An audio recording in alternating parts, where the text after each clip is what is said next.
what's good, y'all? It's your boy J Suave. I'm the host of J Suave TV. I'm not gonna lie, I'm running a little short on time for this recap. Got a ticket for Superman in like the next 30 minutes, so I gotta get these thoughts out as quick as can be. As I can see from this backdrop, I'm here to talk about the second half of Ironheart. And before I get to my thoughts on the second half of the series, I just gotta say, y'all in my comments who was coming at me over my thoughts on a series that I enjoy, that you don't, y'all weird as hell. All I do is comment on the fact that y'all seen a black woman as the lead of this series, and the review bombers got to hating before this series could even drop. There was no content to ingest. People just got to bombing the series. For what reason exactly? Y'all can act like I'm just coming up with that narrative, I'm talking on my ass, but y'all are literally in these comments talking about DEI inclusion being an issue in this series. Like that's even a talking point in this series, or that is pushing the plot further in any way. Or really in them comments coming at RiRi for being a criminal. We don't have people like Ant-Man and Peter Quill leading their respective movie series in the MCU. We don't have a Hawkeye who before and after Infinity War was on BT. I say all this to say I'm not entertaining y'all in the comments because I know y'all go comment anyway when y'all see this video that y'all are gonna watch for whatever reason, because y'all really don't have a reason to watch. If you don't mess with Ironheart, why are you here? I'm letting y'all know I ain't entertaining y'all no more. This is my last message here. I ain't about to let y'all get me out of character. No way. Definitely drop all your interactions in the comments though. That shit brings the channel a long way. Trust. And it just made y'all look like them same hating ass review bombers who felt like they had a need, a justification to hate on Ironheart before an episode even dropped on the Disney Plus platform.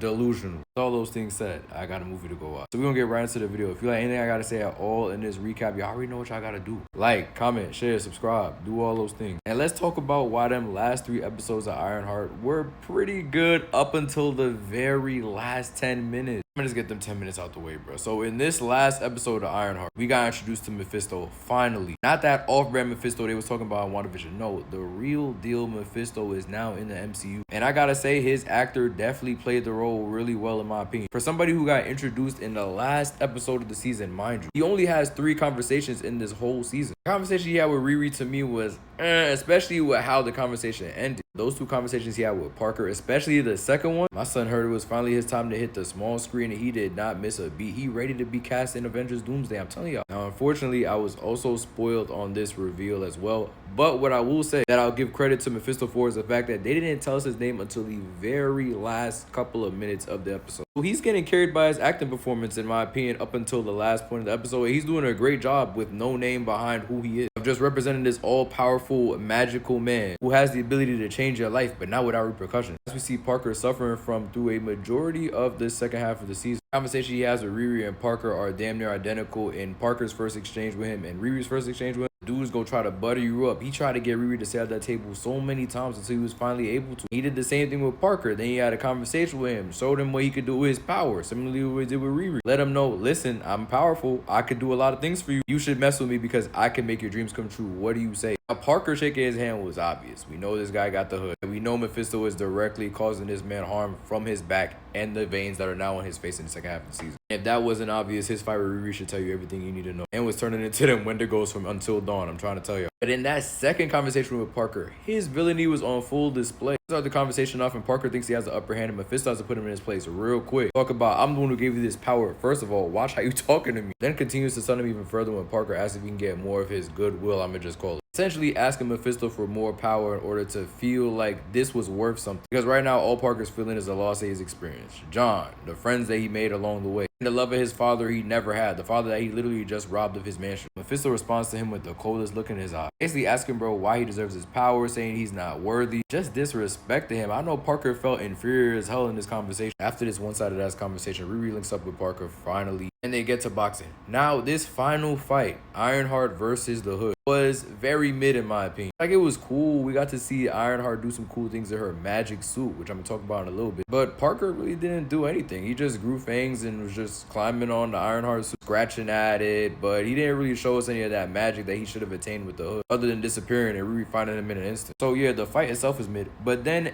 everything about Ironheart fighting him in the way she was also just left a bad taste in my mouth. For starters, I thought this season or this series was supposed to focus on magic versus science. Obviously, RiRi's gonna bring the science in. She's the genius who build the robots, and Parker has the magic power of the Hood. I would have loved to see these 2 ideologies go head to head on an even playing field. Obviously, I guess the showrunner, the magic we were getting introduced to, was just too overbearing for RiRi to handle with the power of science on its own.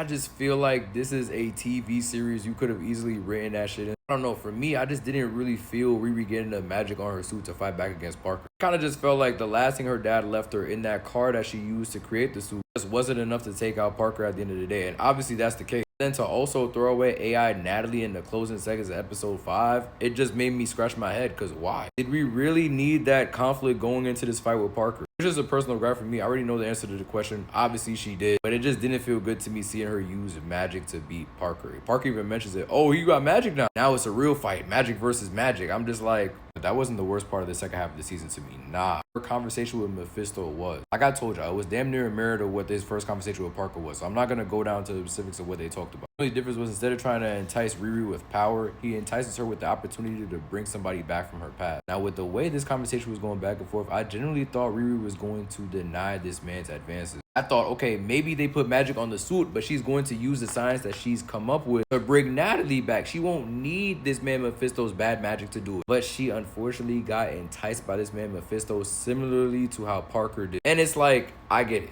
Mephisto's a representation of the devil. He's supposed to be tempting in this way. But you literally, I mean literally just like 2 minutes ago, got done fighting with Parker, where you even acknowledged, bro, this hood got you looking crazy right now. And then you have a conversation with the dude who gave him the hood, who you know gave him the hood, who you mentioned in the conversation gave him the hood, and you still strike up a deal with this guy? I was just in disbelief because, bro, why do you think that it can't be you? I mean, I guess she makes sure, she's like, oh, are you sure no one else is gonna get affected by anything that you do for me? It's just gonna be me. But like, still, A, that's not worth it. And 2, what makes you think he didn't tell Parker something similar to that when they made their deal? It just made me scratch my head. I'm like, RiRi, are you really a genius for real? Like, I understand all of this is tempting, but you haven't even really tried to bring Natalie back. I know you did at the beginning of episode 6, but you barely were able to sit in that because you had to take care of Parker. In the end, Mephisto keeps his word and brings Natalie back as a physical manifestation of herself. And even that brings up questions, because aren't her people going to have questions on how Natalie is just back all of a sudden? Unless Mephisto pulled a no way home and erased all their memories, which I guess is possible. Because this guy was laughing at Dormammu. If Doctor Strange can do it in No Way Home, I'm sure Mephisto could erase everyone's memory just in that same way. It would present a whole other can of problems for RiRi down the line, but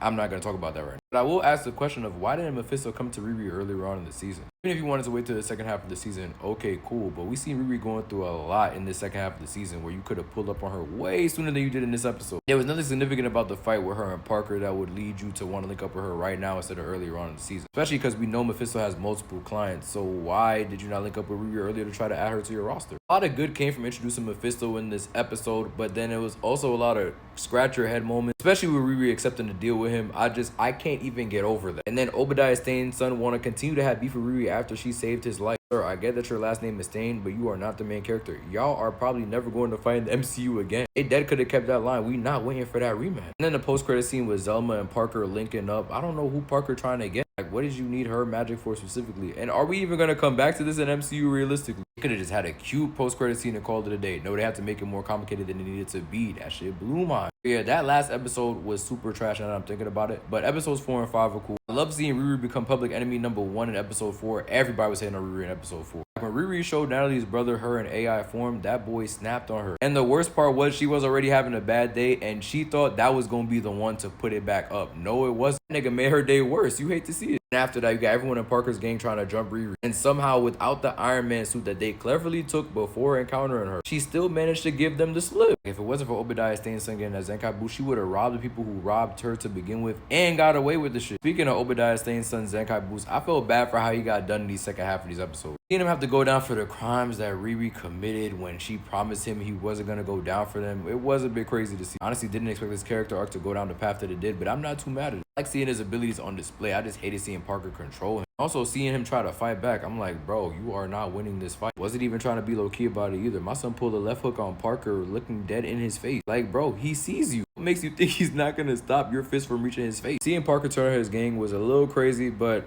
I mean, it was expected, let's be honest. I still think him killing Stewart was unnecessary as hell. If he didn't do that, realistically, they would still be on his payroll and still be his family, but no, he wanted to go the extra mile. I really liked the conversation he had with his pops, though. His pops was standing on business. And even though he signed that dotted line, you could still see that he had that power over his son. And him know, even though I did this for you, this shit still won't be enough. You're still trash. I never wanted you. That shit was tough to hear. I'm not gonna lie. I know Parker for every word. Looking back on it, I do like seeing Parker groveling on the ground for his hood back when RiRi takes it from him at the end of their fight. I think that's a good representation of what RiRi could potentially go through now that Natalie's brought back to life and she's working hand in hand with Mephisto, presumably. good you could take away from the ending, I guess. But I'll probably give the second half of the season a 6.5 out of 10. The overall show is 7.5 to 8 out of 10. Let me know what y'all thought of Ironheart in the comments.